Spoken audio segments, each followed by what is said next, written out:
Sveiki kolegos, šiandien noriu Jums parodyti, kaip turint siaurėjančių kelnių lekalus pasidaryti dabar madingas tiesias arba platėjančias kelnes. Paėmiau kaip bazinį pagrindą siaurėjančias moteriškas kelnes, kurių plotis apačioje yra 36 cm. Vadinasi, pusė klešnės yra 18 cm. Darysiu platėjančias kelnes tuo pačiu baziniu pagrindu ir jų plotis apačioje bus 56 cm. Vadinasi, pusinis plotis yra 28 cm. Taigi, pradedam darbą. Pirmas darbas – tai pasidėti priešais save priekio ir nugaros detales. Ir pirmiausia, reikia labai tiksliai apsispręsti, kiekgi jūs norit to pločio kelnių apačioj. Kadangi aš jau apsisprendžiau, kad noriu, kad kelnės apačioje būtų 56 cm arba perlenkus 28 cm, vadinasi, mums reikia pasiskaičiuoti, kiek dabar tas detalės reikia išplatinti. Pirmas veiksmas – skaičiuojam. Čia aukštoji matematika. Taip, iš 56 minus 36 gaunasi 20 cm. Ką dabar daryti? Čia dabar platintas detalės, o čia viskas yra žymiai paprasčiau, negu kad jums gali atrodyti. Priekio detalė, šoninė siūlė, žingsnio siūlė, nugaros detalė, šoninė siūlė ir žingsnio siūlė. Skaičiuojam, kiekgi čia tų siūlių per abi detalės turim. 1, 2, 3, 4. Pasirodo 4, ne? Tai dabar, kad mes galėtumėm išplatinti tą 20 cm, mums reikia padalinti iš 4. Ir kągi mes gaunam? 5 cm. Vadinasi, prie kiekvieno krašto, prie šito ir prie šito pridedam 5 cm, kad kelnės išplatėtų tolygiai. Negalima kelnių platinti tik tai per šoninės siūles. Esu mačius tokių gudrių labai patarimų, taip jūs nedarykit. Kelnės platinasi tolygiai per abi siūles. Dabar kaip tai padaryti techniškai? Kelnėse yra tokia griežta taisyklė, kad jeigu jūs platinate kelnes, tai reikia daryti per šitas dvi siūles vienodais atstumais į vieną pusę ir į kitą pusę. Vadinasi, jeigu aš va čia atidėjau 5 cm, vadinasi ir į šitą pusę irgi reikia atidėti 5 cm.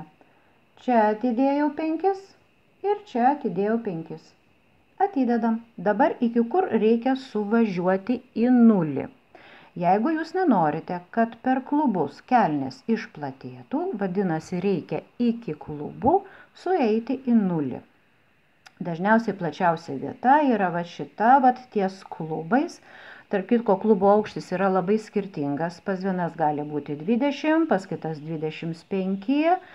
Taip, kad pasimatuojam, kur tam turim pačią gražiausią, tą pačią iškiliausią vietą ir pasižymim ant šoninės siūlės. Bet dar yra viena taisyklė, kad kelnės platinasi štai iki šito kampo vienodai iš abiejų pusių. Dabar ką mums reikia daryti? Paėmėt, atidėjo tuos 5 cm, o toliau reikia suvesti gražią sklandžią liniją.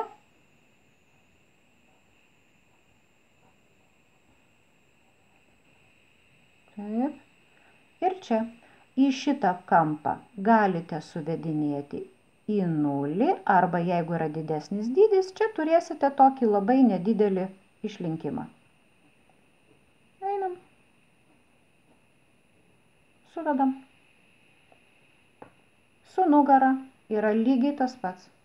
Čia yra 0, čia pereinam į sklandžią liniją.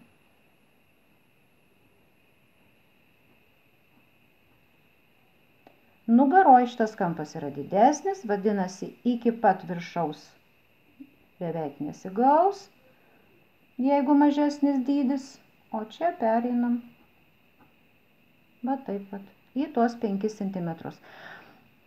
Jeigu bus nedidelio dydžio kelnes, jeigu jūsų dydis yra XS, S, galbūt net M.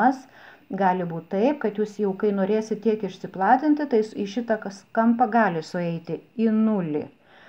Bet būtinai turi būti 0. Tai dabar žiūrėkit. Dar kartą užakcentuojam. Čia 0, čia 0, čia 0, čia 0. Ir tada jau gražiai braižom savo naujas kelnes. Pabandysim brėžti kitą spalvą, kad jūs matytumėt aiškiai, kasgi čia gaunasi.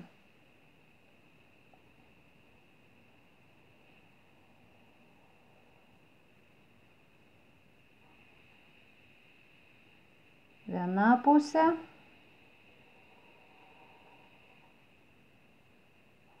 Kita pusė. Priekis jau išsiplatino. Nugara.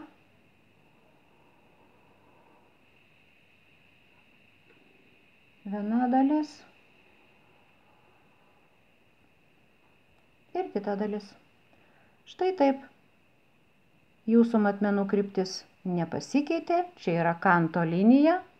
Ant priekio, ant nugaros detalės, įsiuvas liko tas pats, apimtis per klubus išliko ta pati, išplatėjo pačios klešnės plotis apačioje. Štai ir visas konstrukcinis modeliavimas. Pasirodo, viskas yra žymiai paprasčiau. Su jumis buvau aš, Ramunė Savilienė. Tikiuosi, kad mes susitiksim. Nepamirškite paspausti like, dalinkite su draugais. Ir susitinkam kitose pamokose, bus dar daug įdomių dalykų.